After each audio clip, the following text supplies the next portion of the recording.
On This Week in Sales, we're going to be taking a look at revenue, operations, AI, video sales calls, sales automation, and much, much, much more. I'm looking at the wrong screen as I say that intro, Victor. So hopefully, hopefully people can see us live as we jump into the show here. My name is Will Barron. I'm the founder over at salesman.org, and joining me, co-host of this show, Sales Royalty, over 200,000 subscribers on his YouTube channel, Victor Antonio. How's it going, my friend? It is going good, Will. I got a little sweater on here because it's a little cold here in Georgia, but man, all is good, man. How's everything on your side? I am very well. This is my last job. I've got a few things I need to do video-wise. This is essentially, though, my last conversation, my last thing that I've got to do of importance before I wrap up for Christmas. So I'm excited to get in some of these topics, Victor, with you. And then maybe we'll have 5 minutes at the end just to see what our Christmas plans are and see how things differ over the pond. Yeah, we'll compare notes at the end. All right, well, cool. Are we jumping into this? Let's jump straight in, mate. All right, so let's start with this first article. Now, I highlighted this article for folks out there and for ourselves is that there's the emergence of the revenue operations platform, an article written by Stephen Diorio. He says these operating platforms, revenue operations, they're generally trying to describe a better way to manage people, process, and technology. Okay, nothing new there. But I thought it was interesting, and we'll have to put the graphic on the screen for the folks so they can see it. But what I love about this article is that, well, it highlights all these different pieces that companies are trying to pull together. There it is. That companies are trying to pull together to try to make it all work. And I just wanted to share this with you and the audience, and with you specifically, to get your take on. This looks hard to pull all this stuff together, and apparently this is where it's going. Any thoughts on this, Will? So I'll leave it up as I work through it. Revenue enablement, revenue intelligence, talent. There's a lot of stuff here, Victor. Yes. Is revenue, the revenue operating system, is this just a new buzzword for, I don't know, what is this replacing? What are we trying to achieve with this diagram? I think for me, well, I'm looking at this diagram as somebody trying to explain it. Now, I should say that Stephen Dorial and a co-author, Chris Hummel, are writing a book called Revenue Operations, and subtitled A New Way to Align Sales and Marketing, Monetize Data, and Ignite Growth. You got to get excited about that title, Ignite Growth. And so I think what they're trying to do in the book is, first of all, I think they created the phrase, right? It's a new phrase, but it's almost like a common data platform. You know, when you talk about, these big data platforms are being formed, I think what he's trying to do is says, look, how does this all play? How does this all fit? So if you're a company and you have all these pieces, or maybe you're missing some of these pieces, I think they're trying to give us a new framework, new buzzword, but a new framework of all the pieces that should be included if you want to accomplish, again, sales and marketing working together, combined data and growth. Cool. That makes sense. Are you familiar with, I think the brand or the company is called Strategizer. They did a book called the Value Proposition the Value Proposition Canvas or something like that. Are you familiar with them? I am not. It seems like a similar thing to what they've done, not Value Proposition Canvas. I'll Google it in a second to what it is. But they've done a similar thing, but for startups, of how to diagram out the different elements of a company so that you can assign roles, so you can assign what you want to achieve from that, and then link them all up, and so you can see it visually on a page. I went through the process, even though I can't remember what it's called. I found it really helpful. So this seems like a similar kind of, almost like when you're a startup, when your company, when your small business gets to a certain level, you almost need to clear the decks, start over from scratch, and start to silo off, for want of a better term, the different the revenue enablement, channel optimization. You can have like a VP for each one of these, or like senior management. It seems like they're trying to structure it in that kind of way. What it helped me with, when we're talking about all these new technology, these companies that are being funded like crazy, like, for example, if you look at the middle column, if you can put that up again, well, if you look at the middle column, you see revenue intelligence, and that's where you would see somebody like a Gong, for example, right? And so you begin to understand where some of these pieces fit in, and then you move over one and you look at talent development. I don't know what I would bolt in there, but again, I think it's a framework for people who want to scale their business with technologies. They can look at this grid and say, where am I implementing? Where am I not? And where am I succeeding? And where am I not? Sure. But I think the the infrastructure to basically just manage all this stuff, Will, is to me just unprecedented. There's so much stuff here to manage. And I think that's the new challenge. How do you find, when they talk about chief revenue officers, I think there has to be a chief revenue officer who's combined with the chief technology officer to bring those two together to actually be able to optimize these types of platforms. That makes total sense. I'll just show you what I was struggling to bring up myself. It's called the business model canvas. It seems like a similar kind of thing. You jot this down on a pad of paper, whatever it is. You're going to write down your key partners, what you do, your resources, your value propositions, customer relationships, etc. And I found doing this exercise, which seems like a similar exercise to what's been outlined in the potential book that's coming, really helped me define what we do as a business. At first we did consulting, and then we did training, and then there was an online training platform. Well, the value proposition for in-person training is different to that, which is different to podcast sponsorships, partnerships, in-person events and stuff that we've done in the past, doing the Salesman Podcast Live. So I love that graphic. We'll include it in the show notes over at thisweekinsales.com if anyone wants to check it out with some links as well. But I feel like there's an opportunity in the sales space, in the marketing space, as sales, marketing, silos, marketing, all these different terminologies bounced around to redefine and reconfigure. And anyone who has any other resources or thoughts on this, leave a comment in the chat as well. Because there's definitely an opportunity for reimagining of some of this stuff, which that diagram that you shared, Victor, is clearly kind of trying to do. Yeah, by the way, thanks for sharing that. Well, I had not seen that, so I'll have to look at that myself. Cool. In the chat, just to say hello, everyone watching live, we have John Morris says, hey, guys. CF Jackson says, from your Facebook page, Victor Antonio, Merry Christmas, Victor. He hopes you have an amazing... Merry Christmas, back at you. Amazing family holiday. And with that, let's jump into some more news. Let's keep this rocking and rolling. And this is... Unique, which I thought was a cool brand name. Unique closes a $6 million seed round for its AI-driven video platform aimed very specifically at sales professionals. I'll just give you a bit of a blurb from this TechCrunch article. Unique, a video calls platform that uses AI to teach sales teams how to improve their pitches, has closed $6 million in seed round from a bunch of angel investors. These include blah, blah, blah, blah, people that me and Victor have never heard of. Unique uses AI to analyze customer conversations, similar to our friends over at Gong. Yeah. The video recordings can then help salespeople work out which parts of their pitch work best. Now, this is not new. I guess they're going for video rather than audio, which is interesting. We can touch on that in a second. But something that I did find was interesting was, again, quoting from this TechCrunch article, it will capture key moments of the sales video call and then securely share them in what they call the deal room, one that buyers can refer back to and share with their own teams. So they're giving buyers, not just sellers, if I got this right, and I've copied and pasted it from the article, so I assume so, they're giving buyers an opportunity to review sales calls, sales presentations, sales pitches that might have been done in a boardroom in the past. If you're doing it over this new video platform called Unique, buyers now get the opportunity to go back and look over that content and perhaps refresh themselves, which I thought was an interesting twist on things. That is interesting. Let me just say, look, I saw this highlighted also, right, in News of the Week. And let me begin by saying that they have the shittiest website imaginable. It is the most hyped up, candy glazed website, and I'm looking for real content to try to understand what they're really saying. Will, right? I get the calls, right? And I'm thinking, okay, so where's the AI video piece? You would think that would be very prominent in their website, and so I go to their website, and it's just the most irritating. Again, it's like a bunch of kids got in the room and stuck bubble gum on the walls and said, all right, let's come up with some cool creative ideas, but let's not put any real content. So my suggestion to the guys at Unique, invest some money in your website, give some real content, because I went through it and I still couldn't find anything that highlights what they do. They record the calls, got it, right? That's pretty much what Gong and, as you mentioned, some of the others are doing.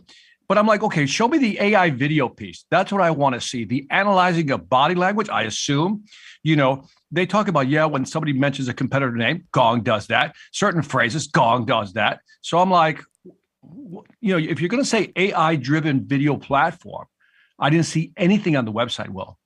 All I saw was 2, I guess, customer testimonials that were so boring that I wanted to shoot my toe off after I'm sitting there going, what do you do with the $6 million? Hold on, Victor.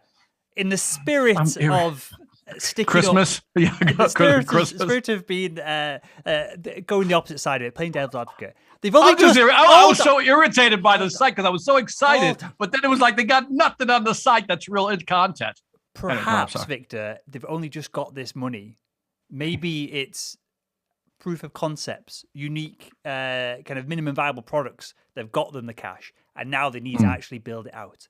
Give this young company, this fledgling competitor to all these big incumbents, these unicorns, Victor, as they call themselves, give them a chance. Look, I want to give the unicorn a chance. I like unicorns. I like all the colors of the rainbows on a unicorn. But when you start claiming things like it's an AI-driven video platform, great. Okay, well, describe what that really means. They don't. How does it improve your pitches? Well, again, what they mentioned more was like what Gong does, which is with the actual audio.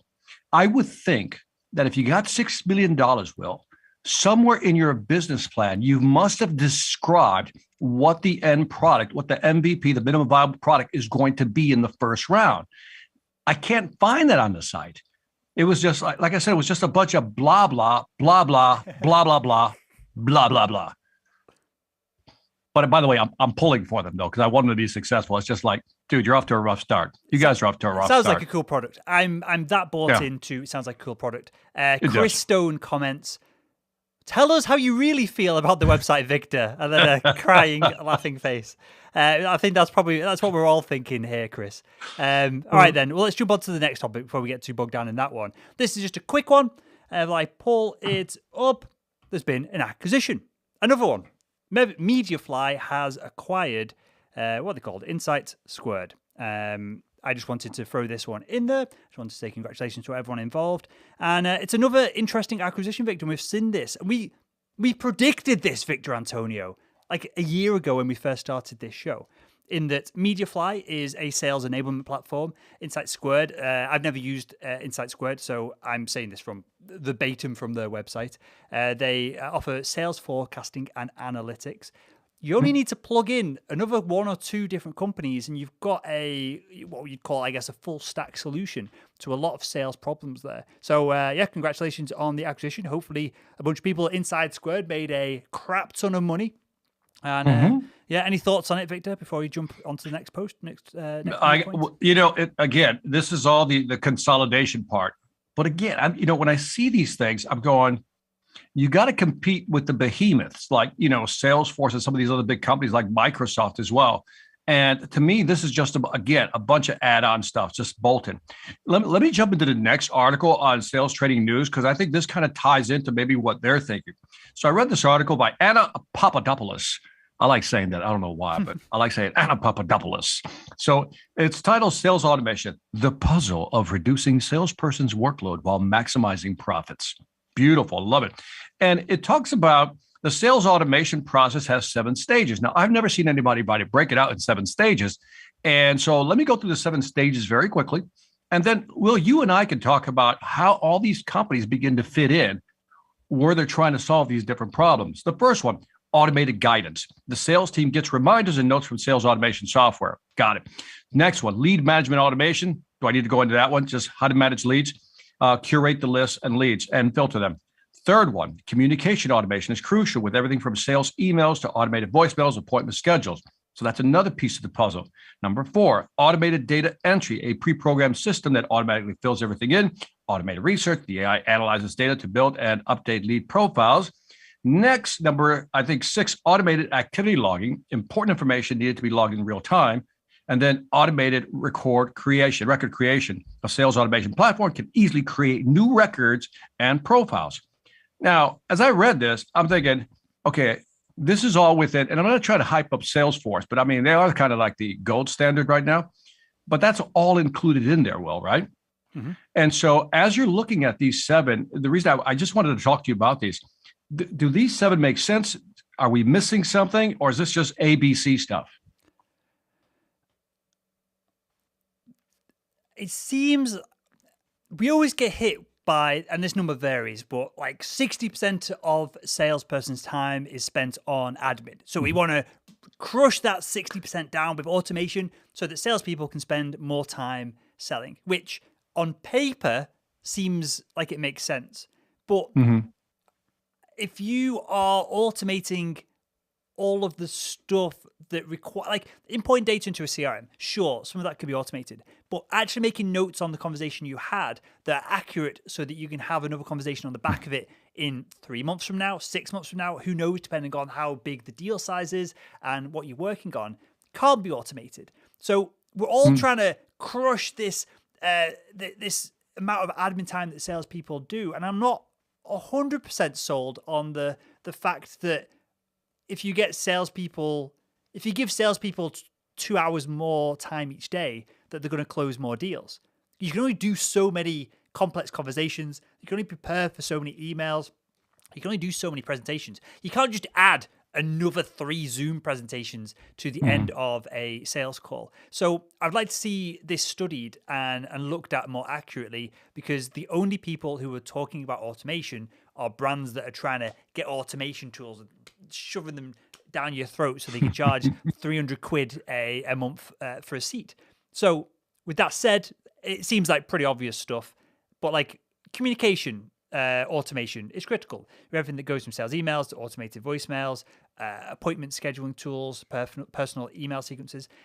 That seems like on the surface that, yeah, we want to automate all this, but why don't we not automate email sequences and experiment by trying to send some more personalized ones and see if that little bit more effort sending to fewer people leads to better, bigger deal sizes, quicker deal sizes, and more emails getting opened. Some things that, why would you want to automate voicemails? Like, there's a bunch of stuff here that, again, on paper, seems like an interesting thing to experiment with, but you're pulling away from the one differentiator that a salesperson has, and you're trying to automate it all, and you end up with not a salesperson, you end up with someone who's doing admin work or a computer programmer. And the whole point of salespeople, as we'll touch on in a story in a second, is the fact that they're primarily extroverts. They enjoy talking to people. They get value and energy from conversations, from pitching, from getting deals done. It's almost like trying to wipe all that out and just have a weird, like, semi-conscious salesperson sat in a chair looking at a Zoom camera all day, not really leveraging the tools that they have as hopefully great communicators. Yeah. To your point earlier, when you were talking about, jamming down their throats, it seems like we just keep stacking more and more technology. What we should do maybe on the next one is really look at, what's the average tech stack that a salesperson uses? What would be your guess, Will? In fact, if you're listening if you're listening or watching, what would be your guess? How many pieces of technology does a salesperson have to use to actually execute their job? What do you think that number is, Will? I would say you need a way of generating contact information, because going online and trying to suss out people's email addresses, clearly that can be automated. That's an easy one. Maybe some market intelligence, maybe. Again, it depends on the size of the deal, how many people you got to reach out to, what your quotas are, that kind of thing. But maybe some market intelligence, a way to appropriately schedule emails, as in I want to personalize as many emails as I can within an email chain. But I don't want to have to put reminders in my diary to email someone if they've not replied to me in 2 weeks. I want that to automatically go out in 2 weeks if I've heard no response. If you're doing cold calls and you're spamming the market that way, then maybe an auto dialer, something to speed up the mechanical process of keying in numbers into a computer or a desk phone if you're still that old school. And then I want CRM to track it all, maybe some soft marketing automation, or I want to be able to integrate my data into wider marketing automation that goes across in the organization. And then stuff like the DocuSign, so I can speed up the document signing process. Maybe a gong, someone like that on top, some kind of positive feedback loop, so I can try and improve without wasting too much time monitoring my own activities. But that's about it. Have I missed anything obvious there, Victor? No, I think you hit all the big ones. If I calculate, you hit about 7, which is kind of my number in my head. And by the way, the 7 is obfuscated with a CRM that has multiple plugins, right? So there could be more things within the CRM. But I think about 7 But I would love to see, I mean, this is just finger in the wind guessing, but it would be interesting to see how many technology pieces are sales people actually using to kind of carry out their job, because it's becoming a little, I don't want to say unmanageable, because I think if you have the right integration, it becomes very manageable. But if you're a small business and you're trying to start up with some of these pieces of technology, it's going to be very kludgy. By the way, is kludgy a word over there in the UK? I've never heard that word. If you'd have said kludgy to me out of context, I would have thought that you were missaying the word clergy. No, no. You're talking about, I need to get the kludgy on. Kludgy, I think Victor's going to come in like a priest outfit next week. This is going to be awkward. When you kludge something together, it's like you're just bolting odd things together. It's kludge. And so I just said kludgy, like it's, not clergy. But. Sure. And there's, I won't, I'll just say it because I went down the route. HubSpot, part of their branding is the fact that they are building these systems internally and it's based on one set of data versus, sure. And they're using that as a, rightly or wrongly, good, bad, whatever you want to describe it. They're using that as a point of differentiation versus the likes of Salesforce in the market, who have, I guess, I don't know, I can't think of a good metaphor, some kind of pillar that you're sticking stuff to that over time might become so big and unbalanced that it can fall over and break and that side of things.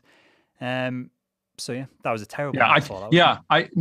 You triggered me when I'm looking at, I was looking at something about with technology stacks, like, I think it's Nancy Nardin puts out all the different pieces of technology for inside sales, regular sales, and in marketing. You see all these little logos of all these different technologies you can use. And now it's becoming almost like an eye chart. You can't even see the logos because there's so many. They went from like 300 to 3,000 to 5,000, maybe 7,000 to 10,000. And I believe, well, there's going to be a heavy purging coming soon.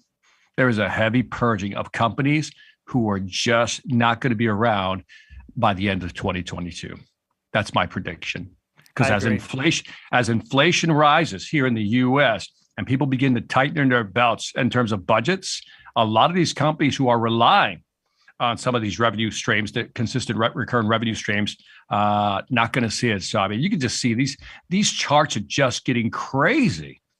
And again, a lot of these, I'm going with the big companies. Like I say, I'll go with the big companies like Salesforce, Microsoft, HubSpot, some of these big companies that are putting it all together.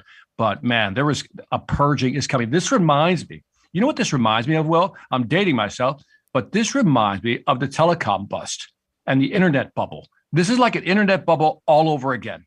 Do you know what I mean? Everybody was buying domains for some exaggeration. Because I was like 7 when it happened. Son of a. Anyway, so... So yeah, like pets.com is that kind of boom, wasn't it? Boom and bust. What are you laughing at? All right. Pets.com was a massive kind of touted to be this amazing, incredible online brand, and it failed. Part of the .com bubble. Yeah, well, around the .com, by the way, if you know what I'm talking about, just hit yes in the chat somewhere. But during the internet craze, when everybody was buying the domains, they were just buying the domains for millions of dollars. They were putting up these websites, build it and they'll come, and money was flying in like from everywhere. You just sneezed about a website. I got an idea, called sniff.com. Boom, sniffle.com. Let's launch that thing. We'll sell tissues. And then it finally just imploded. And I think when I look at a lot of these companies, because these technologies are very similar, Will, very similar. We're talking about, they're 1 degree difference. And I think a lot of money's being put in there. Inflation is rising. The only thing they got going for them is that there's a lot of remote work, which means, we'll depend more on technology. But I don't know. I'm calling it 2022. It's one of those though, because so if you're an investor going into and you're in this space, clearly you'll know more than Victor and I combined times 1,000. But I believe this to be true that investors look for the what they call unicorns. So they'll invest in 100 sales tech startups, and one of them will just randomly be gong, and now it's worth billions of dollars, right? One of them will randomly be worth. I don't know what's been acquired recently. There's a few that really, really popped, and there's a few that have been acquired and different deals that have been done. And so, if the market is that full, as I'll show again on this diagram from Smart Selling Tools, which you mentioned earlier on. There's tons and hundreds, right? You mentioned it being an eye test. Literally, I can't even see it unless I zoom in, right? It's almost by default that a lot of those are going to fail and nobody will really care about it. And the talent gets sucked up somewhere else and the kind of amalgamate. And we saw that in the kind of marketing automation, marketing tech space like 5-10 years ago. I feel like we're going through the same kind of bubble that what we went through then. That's right. And by the way, not to beat on the company Unique too much that we mentioned earlier. That's kind of what I sent. Here's a company. It's almost like a Me Too product. And they need to get their marketing muscle behind, or at least put their message out there so people like me, when they go to the website, can understand what they're truly offering. Unique, I'm pulling for you, though. Well, that's some free plugs and free content from this episode. Okay, let's move on to the next topic here. And this ties into what you mentioned then of remote work, people working from home.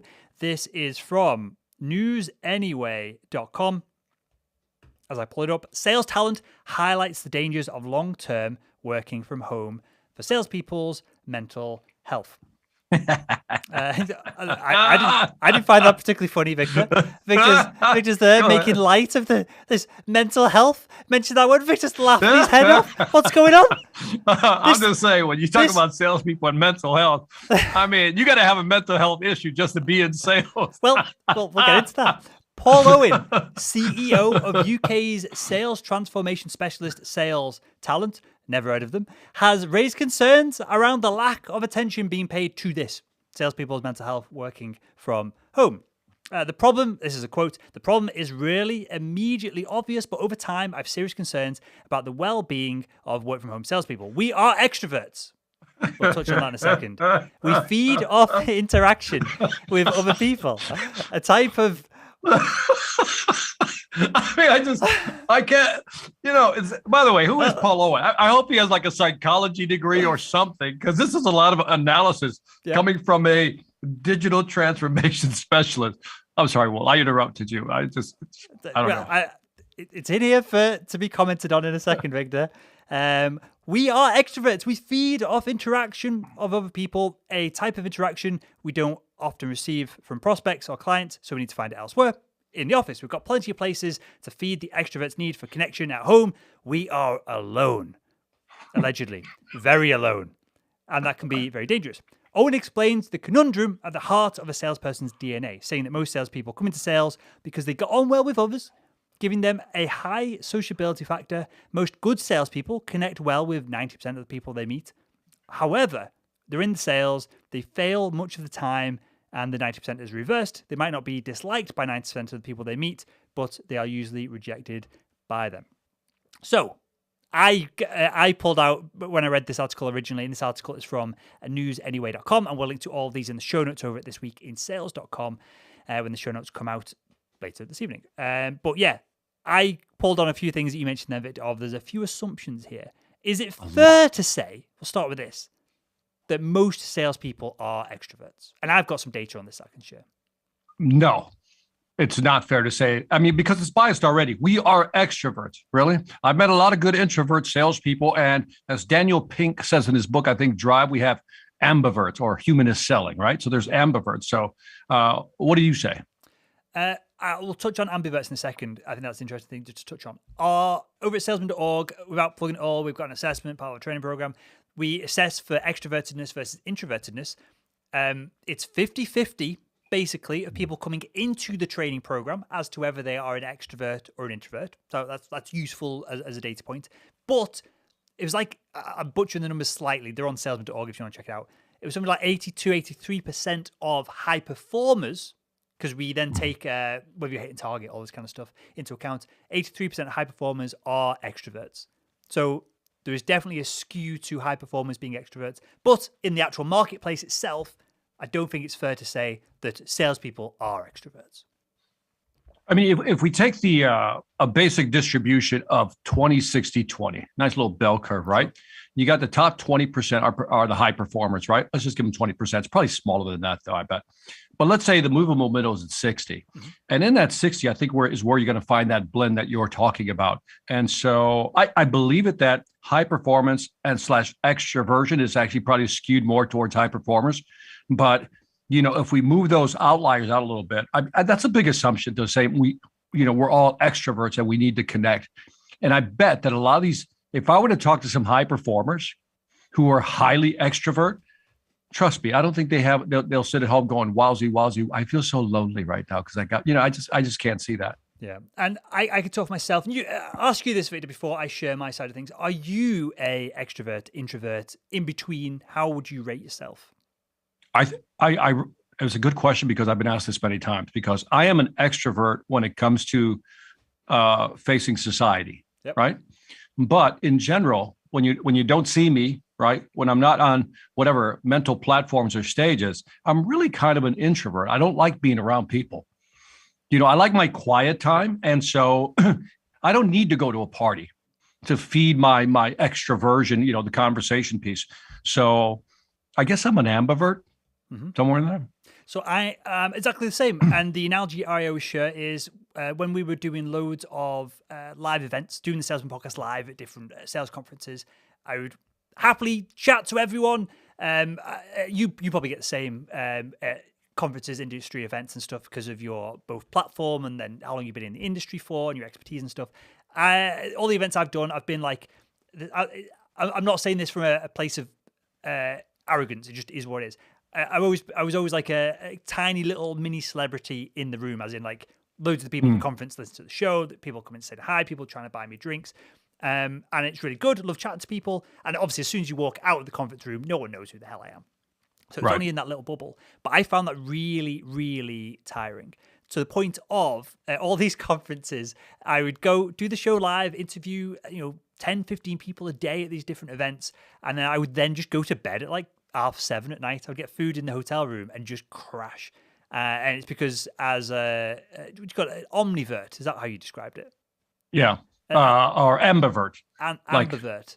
I guess I've got maybe it's the ego that I want, that I like chatting to people and I like being the positive side of all that. But I need to, which is classically for an introvert, I need to recharge on my own. So I recharge on my own as opposed to recharge around other people. So I feel like we're probably somewhat similar in that way. Yeah, I do an event every year, and obviously last year was canceled. Probably this year will be canceled again. But when we were doing it live, it was in Las Vegas, and the last one I did was like we had 14,000 people at the MGM Grand, right? And so there were like 2-3 major hotels where we were staying at, Will, and I could not go downstairs because I was like the MC and I did the keynote. I couldn't go downstairs. I had to send my wife downstairs to get coffee because just like you, people just want to talk to you, right? Which is really cool. You want to talk to people, feel that. But man, it's like you, I was in bed by maybe 7 or 8 o'clock as well. Like this is tiring. And you get a sense, and I think you understand this, Will, you get a sense of what celebrities go through, or no matter where they go, somebody's trying to be nice to them. And that's beautiful, but it's like you're tired. Mm-hmm. You just want to go rest somewhere, sit quietly and veg out on a movie. Yep. And I feel like I need to do that. And this was the same when I worked in sales as well, medical device sales, driving around the country like a headless chicken selling. Oh, I think I've had to tidy up. The endoscope isn't literally on the table anymore. I'll have it ready for the next time. Good. I'll have it ready for the next time we record. But I would have to spend a good hour when I got in just watching TV, maybe not reading a book, doing something super passive. And then I was fine again. Then I was ready to go out because I was single at the time, ready to go out on the pull, having a drink, whatever it is, partying.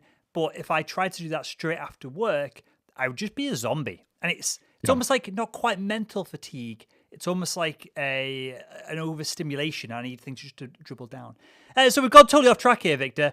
But I think that was useful for the audience. If you're watching this live, leave a comment below in whether you're watching this on LinkedIn, Facebook, YouTube, Twitch, wherever the heck you're watching this. Are you an introvert or are you an extrovert? We'll come back to a couple of those at the end of the show itself. I think before you close this one out, I just really think it's interesting that, this guy, Paul Owen, who wrote this article, to me, I think it's pure conjecture what he's doing here, because I'm sure there's probably no data backing any of this up. Mm.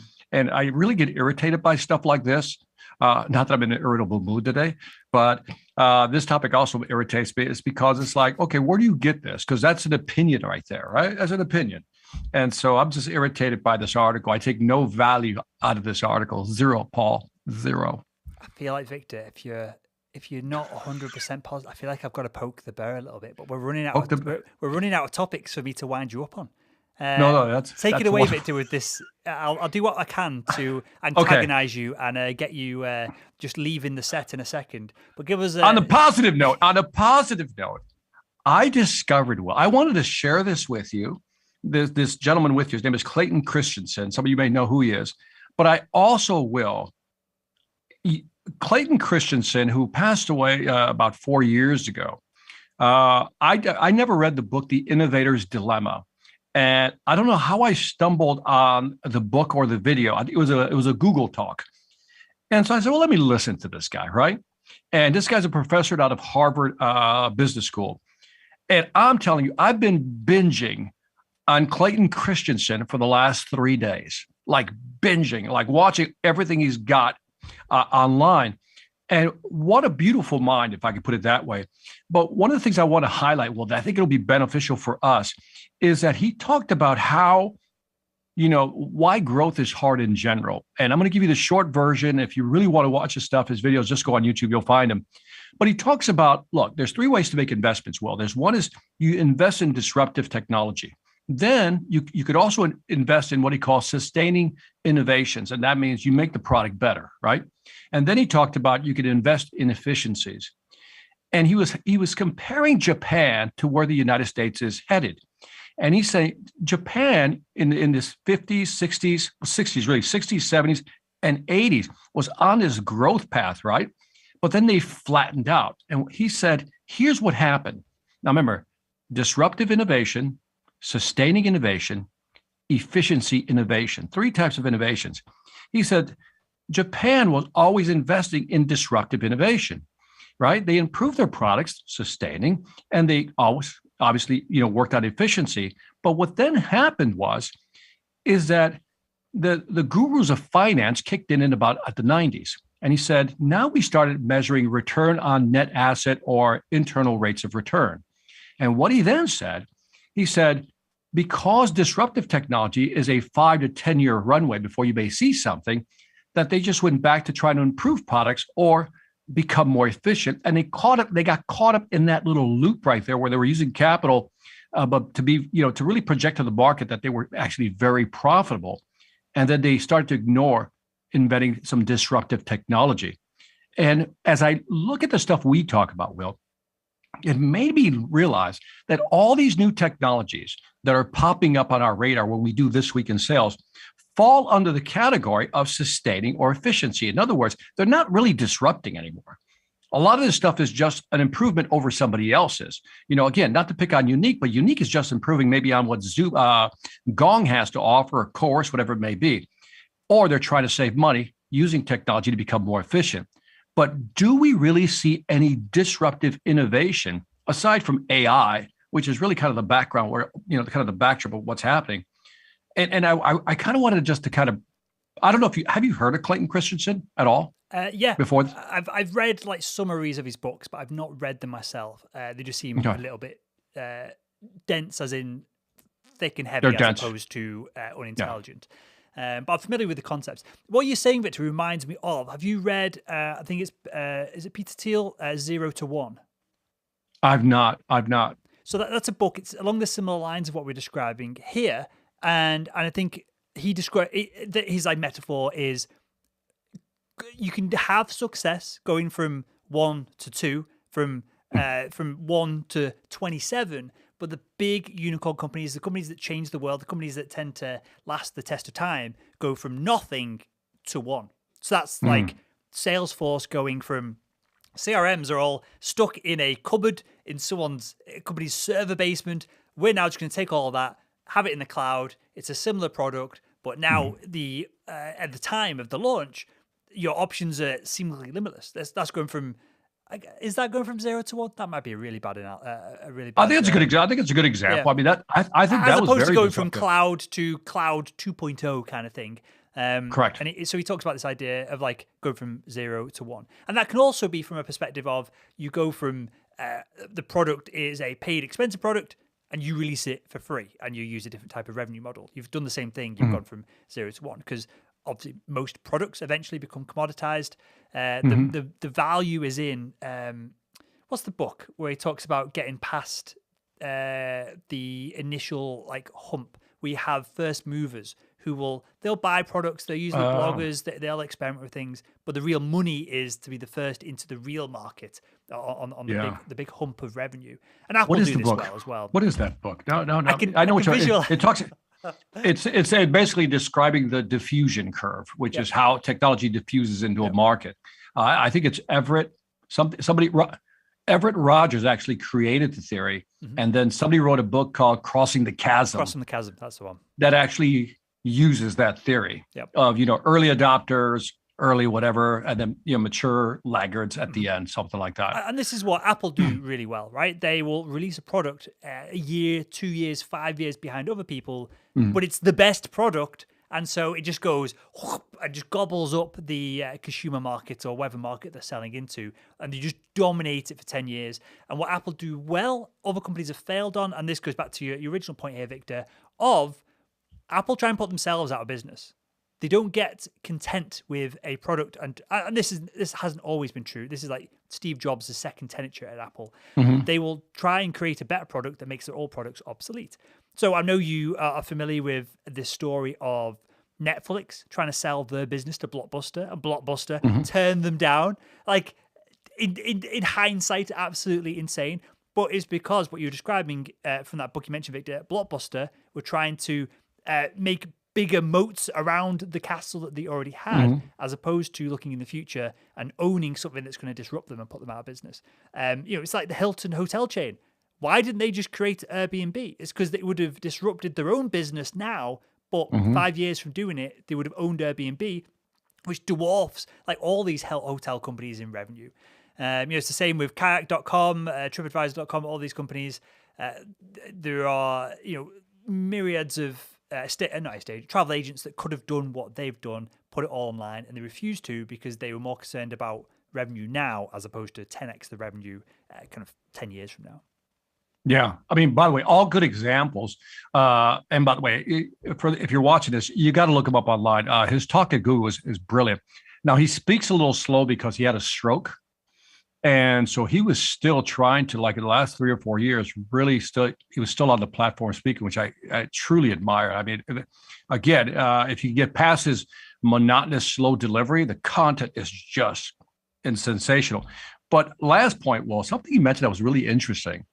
And that is that when you're building a company, and this explains, how you mentioned the Hilton hotels, it reminded me of another thing he added. I just thought, like, oh, that's pretty brilliant. And a lot of companies get trapped in let's just keep making it a little better, or let's keep reducing our costs, right? Make the product a little better, add more features, or reduce the cost. And they don't want to invest in disruptive technology because of the capital that would be required to buy the assets to actually get the company going. He says what a lot of companies do when they want to disrupt themselves, kind of what you said, in terms of build a new product that's obsolete and not make the last one obsolete. He says what a lot of companies do, and this explains Hilton a little bit, is that they set up a separate company with a different profit structure. In other words, they kind of just create another company. It has lower overhead, a more streamlined profit center, and then they can create a new innovation. And that's what you see a lot of companies doing. So when you see like these large hotels, what is the one that's called? We got a couple of chains here, new chains like Two Home or something like that. But and the bottom it says by Hilton, by Marriott. And it seems like they're doing that, like the DoubleTree, stuff like that. So it seems like they're creating a separate structure to hit a different part of the market, outside the main actual, core business, core competency. Yep. It's important. Victor, 2 questions for you then. Then we'll go into some audience questions and we'll wrap up the show with them because this is going to be the last show before Christmas now. So if you've got any questions for Victor or I about sales or life in general, drop them in the chat box below this, whether you're watching this on LinkedIn, Facebook, Google, YouTube, wherever the heck you're watching it. 2 questions, Victor. What do you predict? This is a heavy prediction. If you get this right, Victor, this clip without this preamble, that'll be cut out. This clip could make your career, right? Wow. 5 years from now. What is your prediction for the sales space? This bubbling, bursting bubble that we're talking about here. What's your 0 to 1 prediction? So you can't just say, oh, AI is going to do this. What would go beyond that? What would take sales from what sales is right now and via technology, via training, whatever it is, turn it into what it needs to be to disrupt the whole industry? Oh, that's a tough one, Will. I would have copped out with the AI answer, but you won't let me get away with that one. I think I find more and more evidence, and it's all anecdotal. I talked about Paul Owen using anecdotal evidence. So I'm going to use anecdotal evidence here also. And that is, I truly believe that the rate of, I don't know if it's acceleration towards zero of salespeople has begun. Like I'm starting to see it, Will. We need less and less salespeople. And I think people are now getting bolder. Something's happened, Will. The quality of products has gone up. So people are now buying stuff online without looking at it. Big high ticket items, like even houses, pool designs, whatever it may be. And so where do salespeople fit in that? Now, what is the ultimate disruption in selling? I don't know, Will. I don't have an ultimate 0 to 1 disruption. My 0 to 1 disruption would be eliminate the salespeople altogether. I've got 2 predictions. One is a cop-out that I didn't let you use, but I'm going to use it because I answered the question second. AI-based avatars. I think a lot of lower level B2B sales interactions of, hey, how does this work versus this can be solved with, you type that into a box, you even frigging ring someone eventually.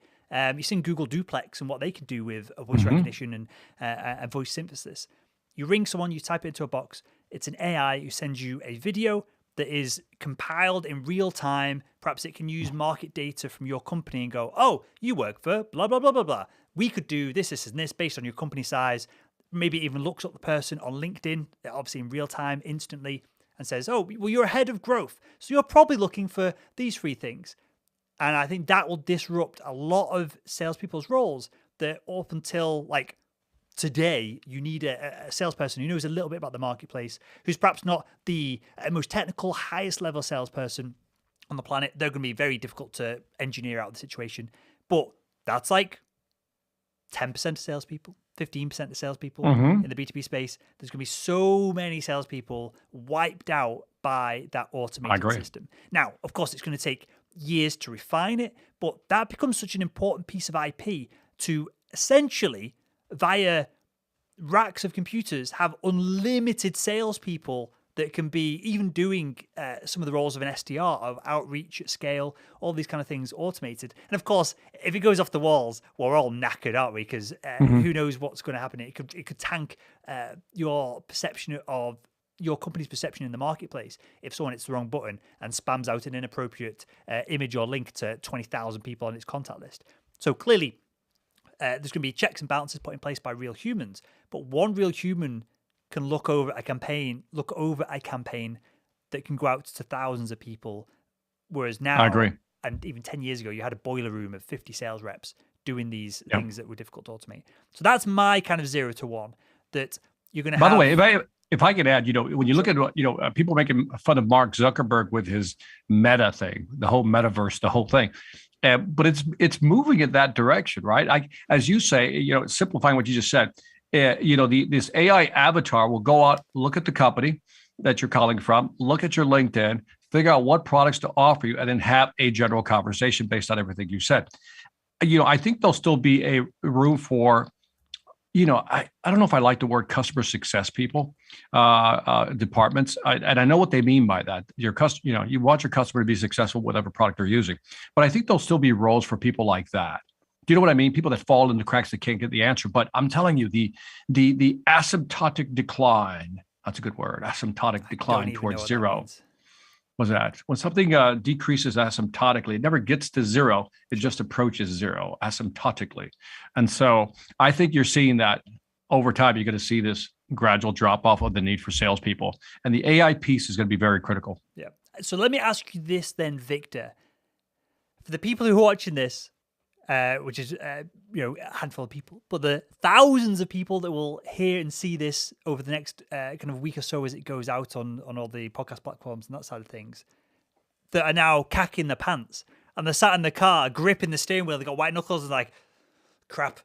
Victor Antonio knows what he's talking about. It's that Will Barron. He doesn't know what he's talking about. Victor Antonio does though. How am I going to deal with the situation? I've got a mortgage to pay. I'm a salesperson. How do I not become redundant in this market in next 10 years? Perhaps I've been a salesperson for 10 years. Perhaps this is all I know. I've worked really hard. I've done Victor's training. I've seen Victor speak. I've done Will training. I've done all this. I've stayed on top of things. What should they be doing to future-proof themselves, to make it so that they can't be replaced, to be what Seth Godin calls in his book of the same name, for them to become a linchpin? Yeah.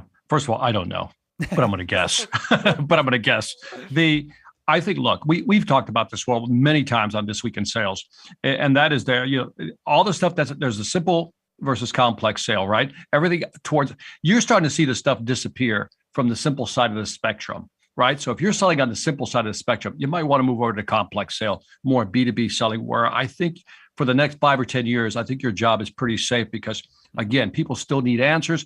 Remember, as I always say, people will call you for 3 things: to confirm, to clarify, or just to give them the confidence to actually make a buying decision. So I think that type of person will still be around. But let's go back to the basics. Well, it's not so much just selling, it's understanding people's business.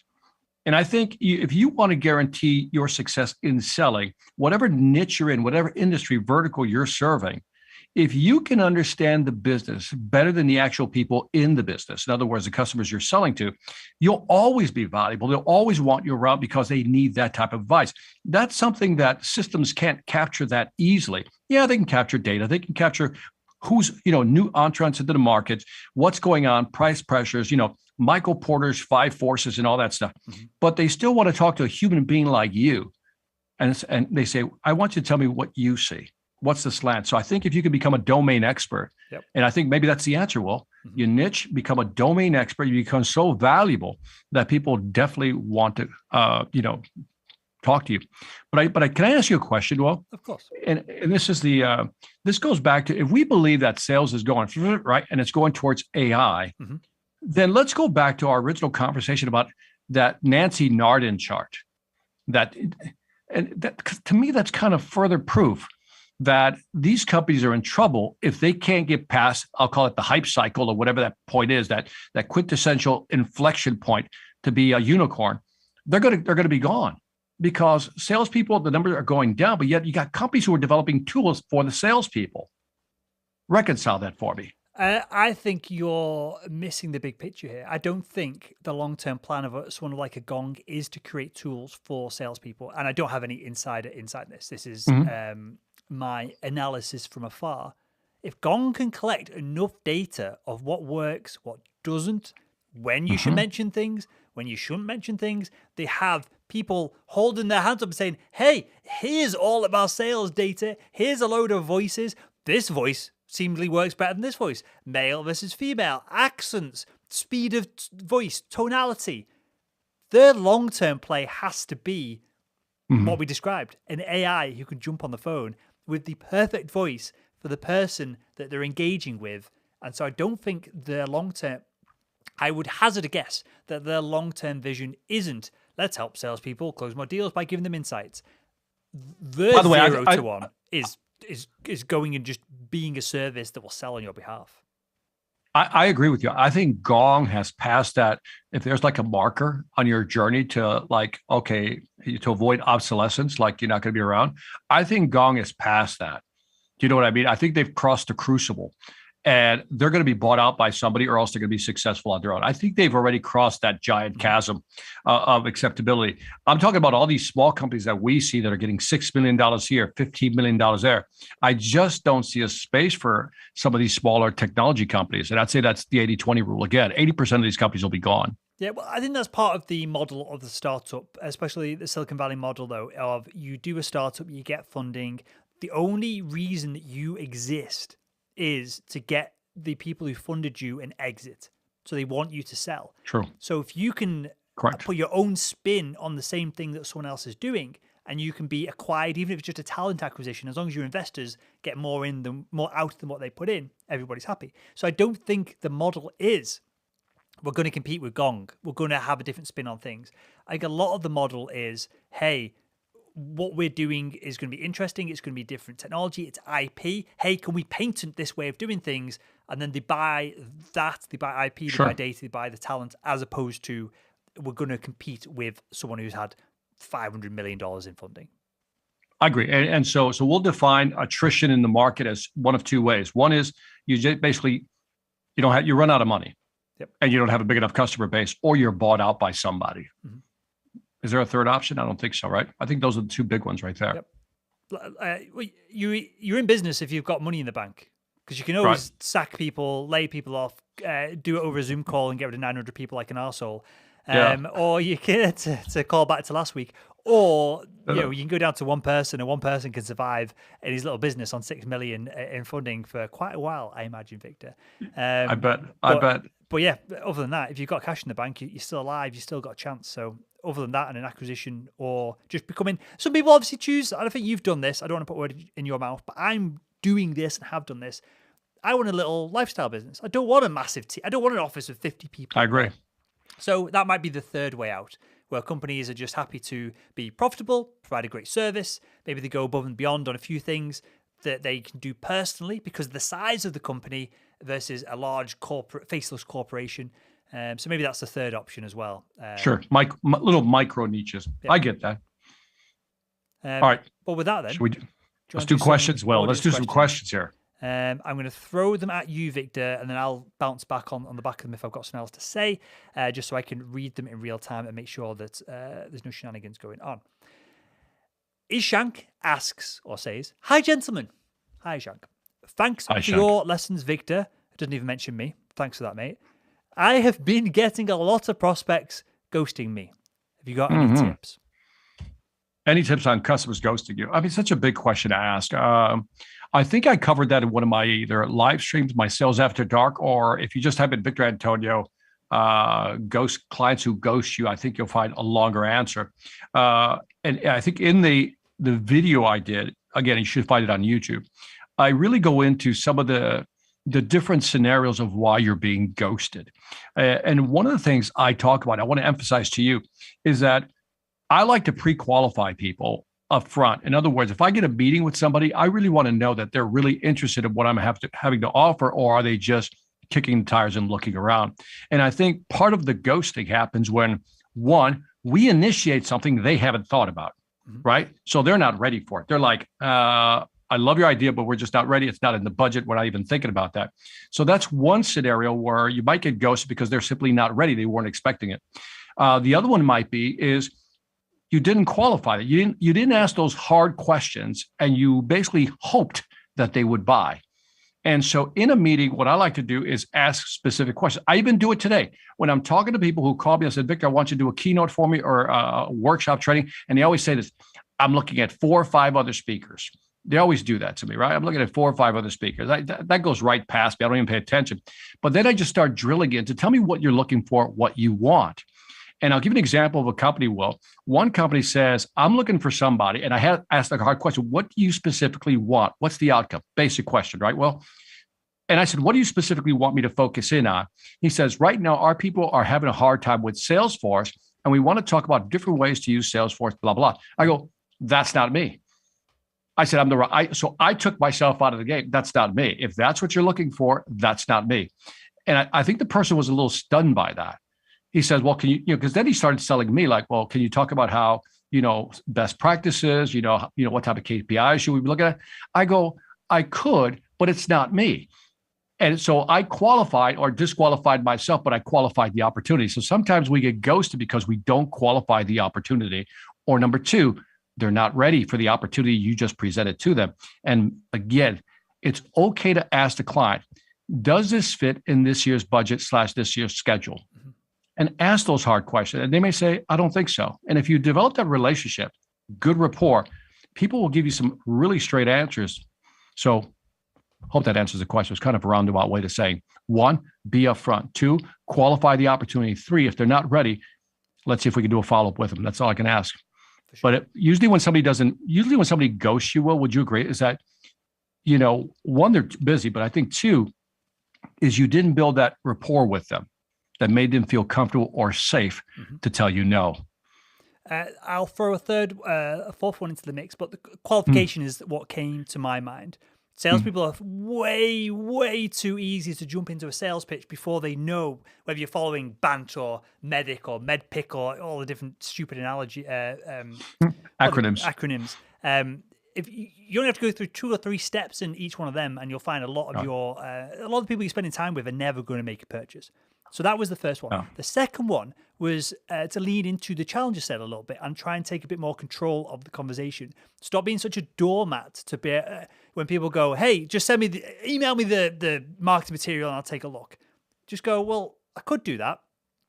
Or we could just run the phone now. Why don't we just do it now? It now. But I'll save you time. I'll save me time. Or just be even more blunt. And this is something that I feel like I can get away with it now, but I couldn't have done it back in medical devices.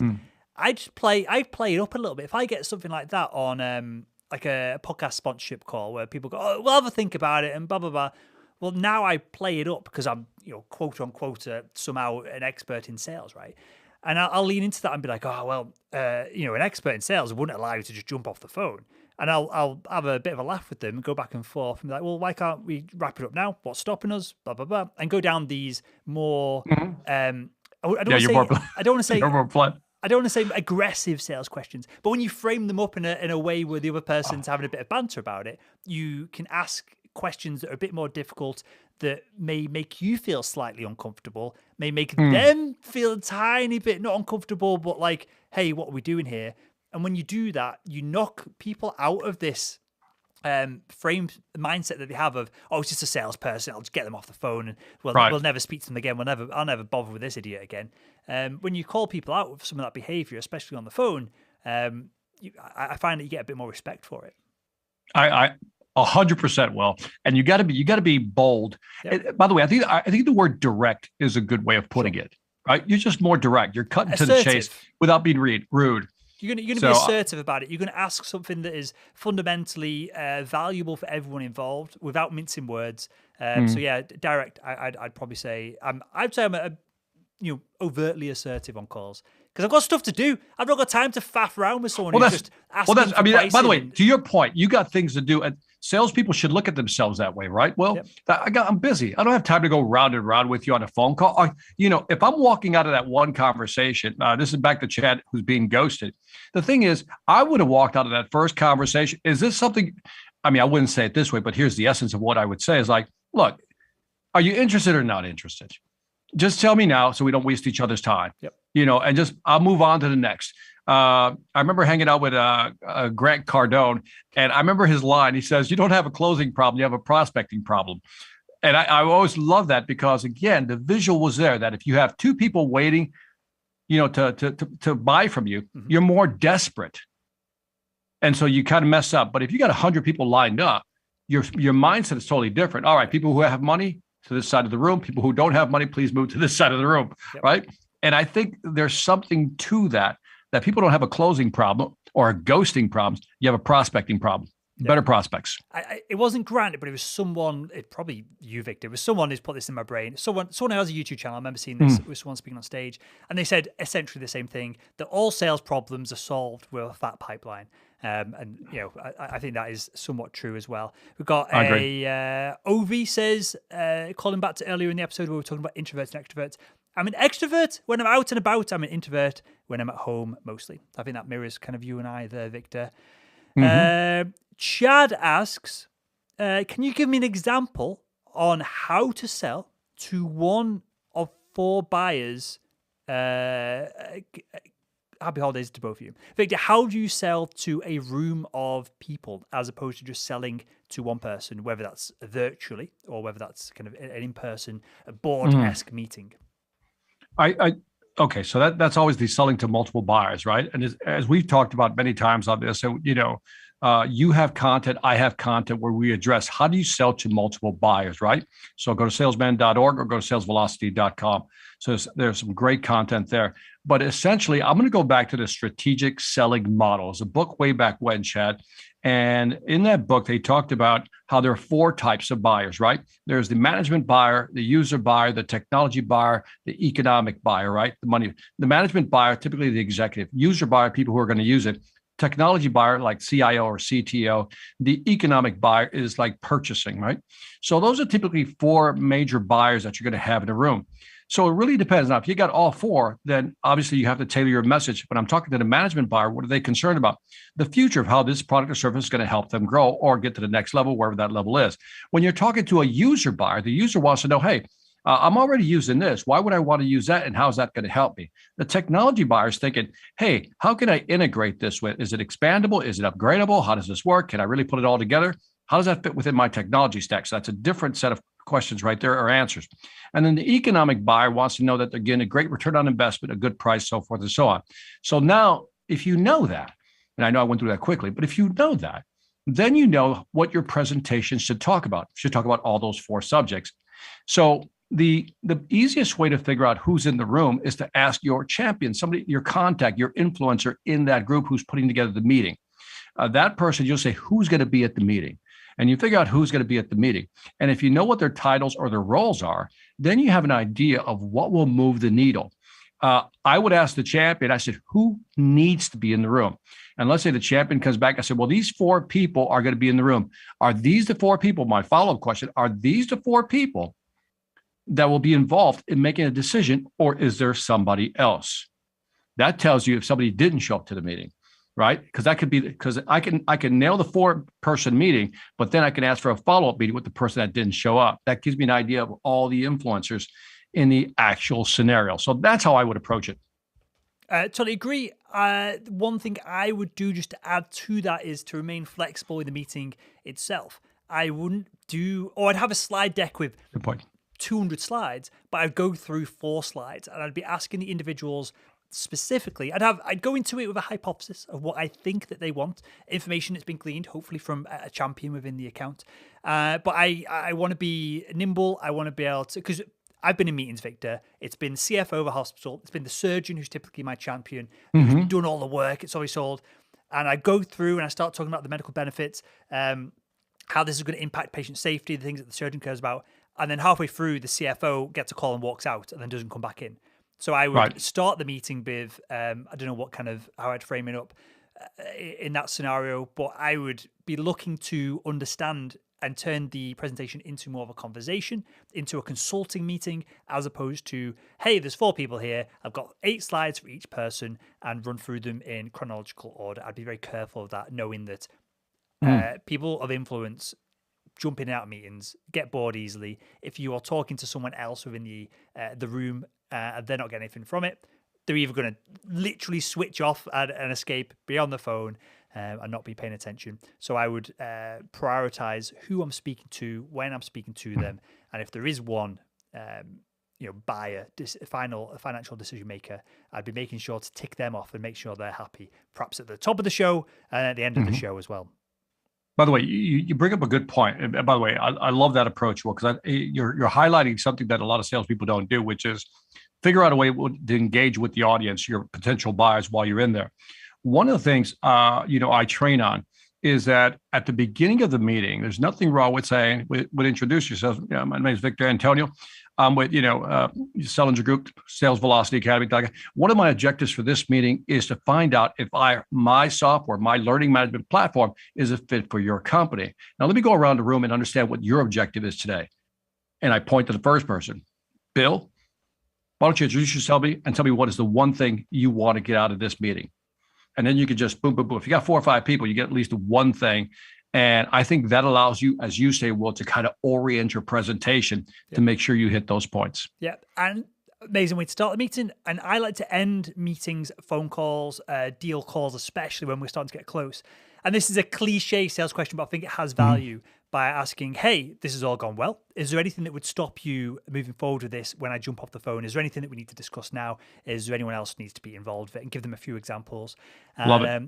And push them to be open, honest, and just say, hey, look, it saves everyone time. We're on the same. I want you to win via our training product or via the medical devices that I've sold in the past. Is there anything that would stop you moving forward with this? Because you seem happy about it. And you're also then layering on kind of social proof in that they've said that they're happy. And if they turn around 2 days later and start ghosting you, as we had in another question, they're just being an idiot then, because they've had an opportunity. But your point is, well, I'll tell you, it's a great question to ask, because if you know that here's your presentation, the beginning of your presentation, and you know you're going to land on that question, which is what you just said, is there anything stopping us from moving forward, whatever it may be, right? What I love about that is you can plan your way to asking the question, build enough trust, credibility, so forth. But also with that question, well, what I love about it is that you can look at people and just kind of, judged on their body language, eye movement, whatever it may be, if they're in or out. And it tells, if you really look, you'll see the answer. You'll see people go, hey, as they're trying to think of an excuse to give you that you're not going to be able to conquer, and just see as a casual objection. And if they are actually interested, they're probably going to give you something logical, something useful, something that's going to stop them. And this ties into the closing question I always ask of, trying to close the next meeting or whatever. It was like, does it make sense to get into the next meeting? Does it make sense to get the contract signed today? If they say yes, you got the deal done. If they say no, you go, well, okay, what does it make sense to do? How do we move forward with this? Put the ball back in their court, force the buyer to do a little bit of frigging work, because undoubtedly at this point, you've prospected them, you've qualified them, you've given them value to get them on the call, you've shared your expertise with them. It's now time to get a little bit of back and forth from the buyer itself. Let's run through By the way, I just want to highlight, because you kind of said something that was interesting. That's the perfect close by James Muir, right? And I think it's good to emphasize this, what you just said, which is like, once they say no, it's not. So, well, can you tell me what the next step should be? Mm-hmm. And I think it's a great line. And what I love about what you're saying, Will, is that you're kind of highlighting that sales doesn't have to be complicated. If you simply know if you have the right ask, just build towards the ask. Yep. And I like that. Sales is not complicated, yet we try our best to make it, Victor. Question from Salam. We kind of half covered this. What are the skills that salespeople need to acquire to make sure that they're not replaced? One or two skills, Victor, that the salespeople need to acquire? I think the big one is communication, like the ability to speak. And by the way, so communication has several different, if communication is an umbrella, underneath that, you got speaking, right? You got starting conversations, you got interaction, you got engagement, you got all these, everything that has to do with communicating with another human being to find out what it is that they want from you and how you can best deliver that to them. That right there will never go out of style. That's like first principle stuff. This stuff will never go out of style. So if you become a great, I don't want to say talker, I'd rather say a great speaker, a communicator, man, you'll always have a job. That answers the question about if you're in sales and you want to stay in sales or still be relevant. The people who can communicate, again, execute, delivery, and maybe may I throw in a touch of charisma, Will, just a little dash of charisma. I think those people are always going to be employed. I think that's very fair. I will add in, you don't need to be a software developer. I think there's value in understanding the technology that may replace you. You want to hedge your bets, right? You want to lean into the things that it's difficult for technology to replace, which is a charismatic Victor Antonio. Could we replace him with a cartoon character and pre-recorded sales tips? Maybe we could.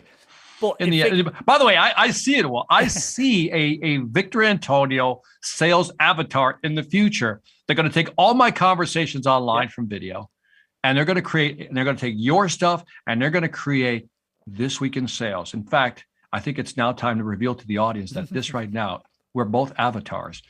It's not really us, Will. That would be. Well, did you see, I'm kind of pulling from a while back here, the NVIDIA, the graphics card manufacturer, but also just mega corporation, right? The graphic cards are in cars, computers, everywhere. The workstations everywhere, right? They did a presentation, and it was, I might butcher this slightly, but I think the gist of it will be correct. They did a presentation. It was the CEO of the company, and he's in his kitchen, this like super posh, like luxury kitchen. And he's doing all this talking, he's doing the presentation, he's got his graphic cards, they're doing some kind of launch of a product or service. And that was that. I think his name's Jensen. 6 months later, NVIDIA come out and say, hey, a lot of what you saw in that presentation was computer generated, including the person presenting. So that'd be so cool. Yeah. By the way, have you ever seen that like Tupac Shakur Yep. and Snoop Dogg, that hologram, Mm-hmm. which is like 10 years ago at Coachella or something like that. See that? Well, I'm kind of hip. I know what Coachella is. I know what this event was 10 years ago with these rappers who haven't been relevant for 25 years. I'm cool. Right. That's the sales skills question. What else do we have? We have lots of people saying happy holidays, Merry Christmas. There was one more. Right. This is from Keith.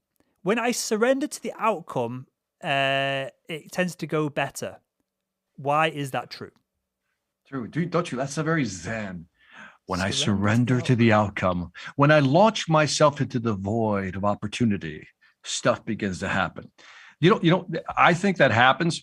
I think you feel better about that because it's not about winning or losing anymore, Will, is it? When you just kind of let go, you're more relaxed. I think there's a part of your brain that just relaxes and allows you to be more empathetic, communicative. And I think there is something to that. I really think there is something to letting go of wanting to win the deal. I think there's probably two things here. One, there is salespeople. I've had it. I've been there. I'm sure you have as well, who have commission breath. They've got to get that last deal done this quarter, and you're on the hit list, and they're going to pester you, annoy you. It turns awkward, and you don't want to. Buyers want to deal with people who are the opposite of desperate.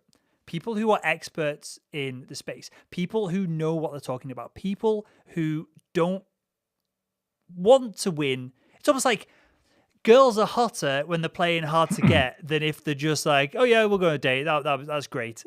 You want a bit of a challenge. And I feel like that comes into it as well. Of commission breath just turns everybody off in this situation. But going back to what you said, Victor, I think I know I've hit I'll share this with yourself in the audience. I've hit our corporate targets for me personally selling our sales training program for the year. I had a call yesterday with a corporate account, reasonable size account. Not going to change the world, but put a decent bonus into my bank account. And I was so nonchalant about it because I've already hit my targets. I'm gonna get my own bonus on the back of this. And they were loving it. They were lapping it up, and it was probably because I was so chill. I was just there, so you could sign up if you want. You don't have to. Do you want an invoice? I'll send you an invoice. And it wasn't rude, but it's probably just so relaxed and calm. And you compare that shows confidence in what you're doing versus the opposite, which if they jump on a competitor and they're desperately trying to flog them and racking up the stress and the pressure. Yeah. That's going to give them an off-putting kind of taste in their mouth because they're probably going, hey, I want my sales reps to be as chilled as him and hit target, not to be as aggressive as this and maybe be getting there. So that's kind of a long-winded answer. Yeah, I love that because I don't mean to go Oprah Winfrey on you, but when you come from this place of abundance, and it's a totally different mindset, right? And maybe that's Victor, what was the gentleman's name? If someone isn't hitting their quota right now, we're recording this in the end of December. Maybe they've got to get another 100 grand in before the end of the year. Would they be better served relaxing, doing some meditation, taking a step back, and focusing on the self-care, and then hitting the phones, or should they have commission breath and should they be throttling and just scrapping and fighting to get deals done? Which is going to have the better outcome? I'll answer it this way. He says, your endpoint, your destiny, your outcome was determined 3 months ago when you should have been making the calls. So if 3 months from now, let's call it the end of March, you don't want to be feeling the same way, then we better start investing now for next year. You're done. You're done. If you didn't do the investing up to this point, you're done. So let's start thinking about how we invest for next year, the next quarter, and let's fill that up. I love that. The analogy that comes to mind is like boxers. Boxers don't fight 12 rounds full pace. They'll take a round off. They'll have a round. They'll lose a round to win 3 more and win the fight with a knockout blow in the end. One final question. This ties up the whole of this episode, Victor, and will hopefully leave us on a good stead to wrap up for the Christmas break. All right. Jeezy asks, what should salespeople or salesmen be focusing on in these last few weeks whilst everybody's off seeing Santa Claus? I think it's hard. I mean, for me, I'm in the thank you phase. Thank you for your business. Thank you for this. I really appreciate you. I'm in that phase.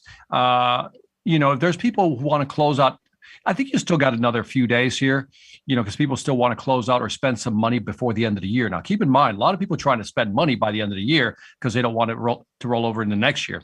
So I would consider, who haven't I closed, and do I have anything close?